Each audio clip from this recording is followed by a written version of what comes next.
Welcome everyone to the Sun as a Universal Deity, an exploration directly from the pages of The Secret Teachings of All Ages by Manly P. Hall, brought to you by the Masonic Audiobook Library.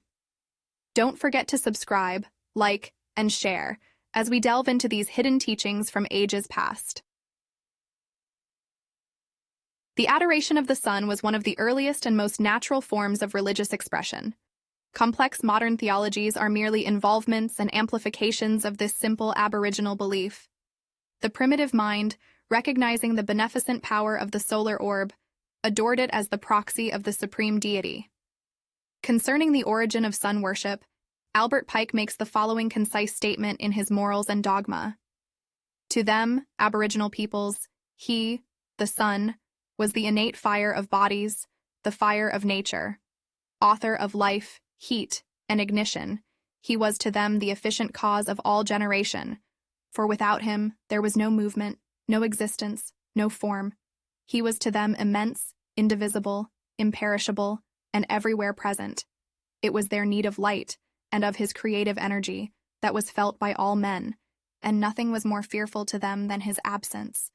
His beneficent influences caused his identification with the principle of good, and the Brahma of the Hindus, and Mithras of the Persians, and Athom, Amun, Ptah, and Osiris of the Egyptians, the Bel of the Chaldeans, the Adonai of the Phoenicians, the Adonis and Apollo of the Greeks, became but personifications of the sun, the regenerating principle, image of that fecundity which perpetuates and rejuvenates the world's existence. Among all the nations of antiquity, altars, mounds, and temples were dedicated to the worship of the orb of day. The ruins of these sacred places yet remain, notable among them being the pyramids of Yucatan and Egypt, the snake mounds of the American Indians, the ziggurats of Babylon and Chaldea, the round towers of Ireland, and the massive rings of uncut stone in Britain and Normandy. The Tower of Babel, which, according to the scriptures, was built so that man might reach up to God, was probably an astronomical observatory. Many early priests and prophets, both pagan and Christian, were versed in astronomy and astrology. Their writings are best understood when read in the light of these ancient sciences. With the growth of man's knowledge of the constitution and periodicity of the heavenly bodies, astronomical principles and terminology were introduced into his religious systems. The tutelary gods were given planetary thrones, the celestial bodies being named after the deities assigned to them. The fixed stars were divided into constellations, and through these constellations wandered the sun and its planets, the latter with their accompanying satellites. The solar trinity, the sun, as supreme among the celestial bodies visible to the astronomers of antiquity, was assigned to the highest of the gods, and became symbolic of the supreme authority of the Creator himself. From a deep philosophic consideration of the powers and principles of the sun has come the concept of the Trinity, as it is understood in the world today. The tenet of a triune divinity is not peculiar to Christian or Mosaic theology, but forms a conspicuous part of the dogma of the greatest religions of both ancient and modern times. The Persians, Hindus, Babylonians, and Egyptians had their trinities. In every instance, these represented the threefold form of one supreme intelligence. In modern Masonry, the deity is symbolized by an equilateral triangle, its three sides representing the primary manifestations of the Eternal One, who is himself represented as a tiny flame, called by the Hebrews Yod. Jacob Boehme, the Teutonic mystic, calls the Trinity the three witnesses, by means of which the invisible is made known to the visible, tangible universe. The origin of the Trinity is obvious to anyone who will observe the daily manifestations of the sun. This orb, being the symbol of all light, has three distinct phases: rising, midday, and setting. The philosophers therefore divided the life of all things into three distinct parts: growth, maturity, and decay. Between the twilight of dawn and the twilight of evening is the high noon of resplendent glory. God the Father, the creator of the world, is symbolized by the dawn. His color is blue, because the sun rising in the morning is veiled in blue mist. God the Son, he, illuminating one sent to bear witness of his Father before all the worlds, is the celestial globe at noonday, radiant and magnificent, the maned Lion of Judah, the golden-haired Savior of the world. Yellow is his color, and his power is without end. God the Holy Ghost is the sunset phase, when the orb of day, robed in flaming red, rests for a moment upon the horizon line, and then vanishes into the darkness of the night to wandering the lower worlds and later rise again triumphant from the embrace of darkness. To the Egyptians, the sun was the symbol of immortality, for while it died each night, it rose again with each ensuing dawn. Not only has the sun this diurnal activity, but it also has its annual pilgrimage, during which time it passes successively through the 12 celestial houses of the heavens, remaining in each for 30 days. Added to these, it has a third path of travel, which is called the precession of the equinoxes, in which it retrogrades around the zodiac through the 12 signs at the rate of 1 degree every 72 years. Concerning the annual passage of the sun through the 12 houses of the heavens, Robert Hewitt Brown 32nd makes the following statement. The sun, as he pursued his way among these living creatures of the zodiac, was said in allegorical language, either to assume the nature of or to triumph over the sign he entered. The sun thus became a bull in Taurus, and was worshipped as such by the Egyptians under the name of Apis, and by the Assyrians as Bel, Baal, or Bull. In Leo, the sun became a lion slayer, Hercules, and an archer in Sagittarius. In Pisces, the fishes, he was a fish, Dagon, or Vishnu, the fish god of the Philistines and Hindus. A careful analysis of the religious systems of pagandom uncovers much evidence of the fact that its priests served the solar energy, and that their supreme deity was in every case this divine light personified. Godfrey Higgins, after 30 years of inquiry into the origin of religious beliefs, is of the opinion that all the gods of antiquity resolved themselves into the solar fire, sometimes itself as God, or sometimes an emblem or Shekinah of that higher principle, known by the name of the creative being or God. The Egyptian priests in many of their ceremonies wore the skins of lions, which were symbols of the solar orb, owing to the fact that the sun is exalted, dignified, and most fortunately placed in the constellation of Leo, which he rules and which was at one time the keystone of the celestial arch. Again, Hercules is the solar deity, for as this mighty hunter performed his 12 labors, so the sun, in traversing the 12 houses of the zodiacal band, performs during his pilgrimage 12 essential and benevolent labors for the human race and for nature in general. Hercules, like the Egyptian priests, wore the skin of a lion for a girdle. Samson, the Hebrew hero, as his 3 persons of the Egyptian trinity. The wings, the serpents, and the solar orb are the insignia of Ammon, Ra, and Osiris, name implies, is also a solar deity.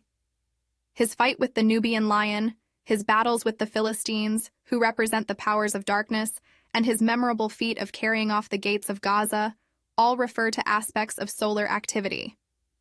Many of the ancient peoples had more than one solar deity. In fact, all of the gods and goddesses were supposed to partake, in part at least, of the sun's effulgence. The golden ornaments used by the priestcraft of the various world religions are again a subtle reference to the solar energy, as are also the crowns of kings. In ancient times, crowns had a number of points extending outward like the rays of the sun, but modern conventionalism has, in many cases, either removed the points or else bent them inward, gathered them together, and placed an orb or cross upon the point where they meet. Many of the ancient prophets, philosophers, and dignitaries carried a scepter, the upper end of which bore a representation of the solar globe surrounded by emanating rays.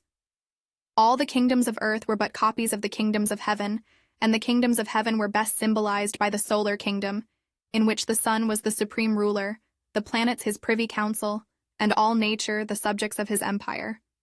Many deities have been associated with the sun, many.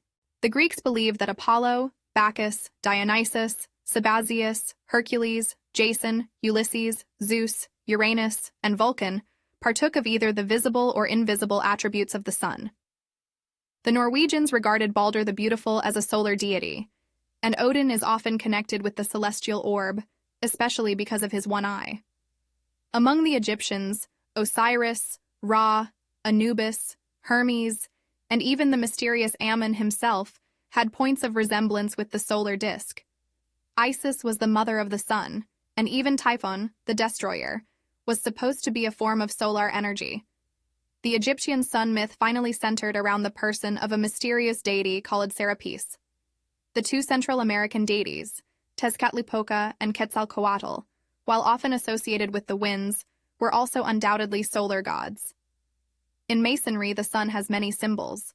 One expression of the solar energy is Solomon, whose name Sol-On is the name for the supreme light in 3 different languages.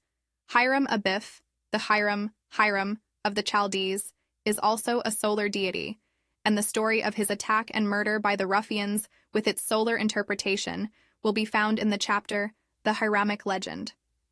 A striking example of the important part which the sun plays in the symbols and rituals of Freemasonry is given by George Oliver, D.D., in his Dictionary of Symbolical Masonry, as follows. The sun rises in the east, and in the east is the place for the worshipful master. As the sun is the source of all light and warmth, so should the worshipful master enliven and warm the brethren to their work. Among the ancient Egyptians, the sun was the symbol of divine providence. The hierophants of the mysteries were adorned with many insignia emblematic of solar power. The sunbursts of gilt embroidery on the back of the vestments of the Catholic priesthood signify that the priest is also an emissary and representative of Sol Invictus, Christianity and the sun. For reasons which they doubtless considered sufficient, those who chronicled the life and acts of Jesus found it advisable to metamorphose him into a solar deity. The historical Jesus was forgotten. Nearly all the salient incidents recorded in the 4 Gospels have their correlations in the movements, phases, or functions of the heavenly bodies. Among other allegories borrowed by Christianity from pagan antiquity is the story of the beautiful, blue-eyed sun god, with his golden hair falling upon his shoulders, robed from head to foot in spotless white and carrying in his arms the Lamb of God, symbolic of the vernal equinox. This handsome youth is a composite of Apollo, Osiris, Orpheus, Mithras, and Bacchus, for he has certain characteristics in common with each of these pagan deities. The philosophers of Greece and Egypt divided the life of the sun during the year into 4 parts. Therefore, they symbolize the solar man by 4 different figures. When he was born in the winter solstice, the sun god was symbolized as a dependent infant who in some mysterious manner had managed to escape the powers of darkness, seeking to destroy him while he was still in the cradle of winter. The sun, being weak at this season of the year, had no golden rays or locks of hair, but the survival of the light through the darkness of winter was symbolized by one tiny hair, which alone adorned the head of the celestial child. As the birth of the sun took place in Capricorn, it was often represented as being suckled by a goat. At the vernal equinox, the sun had grown to be a beautiful youth. His golden hair hung in ringlets on his shoulders, and his light, as Schiller said, extended to all parts of infinity. At the summer solstice, the sun became a strong man, heavily bearded, who, in the prime of maturity, symbolized the fact that nature at this period of the year is strongest and most fecund. At the autumnal equinox, the sun was pictured as an aged man, shuffling along with bended back and whitened locks into the oblivion of winter darkness. Thus, 12 months were assigned to the sun as the length of its life. During this period, it circled the 12 signs of the zodiac in a magnificent triumphal march. When fall came, it entered, like Samson, into the house of Delilah, Virgo, where its rays were cut off and it lost its strength. In Masonry, the cruel winter months are symbolized by 3 murderers who sought to destroy the God of light and truth. The coming of the sun was hailed with joy. The time of its departure was viewed as a period to be set aside for sorrow and unhappiness.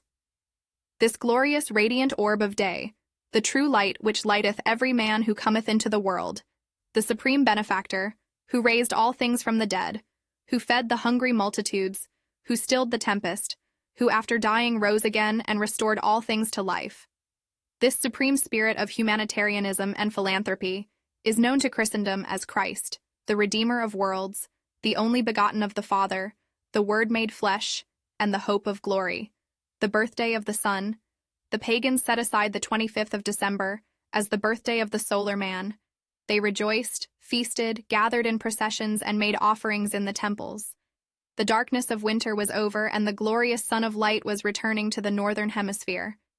With his last effort, the old sun god had torn down the house of the Philistines, the spirits of darkness, and had cleared the way for the new sun who was born that day from the depths of the earth amidst the symbolic beasts of the lower world.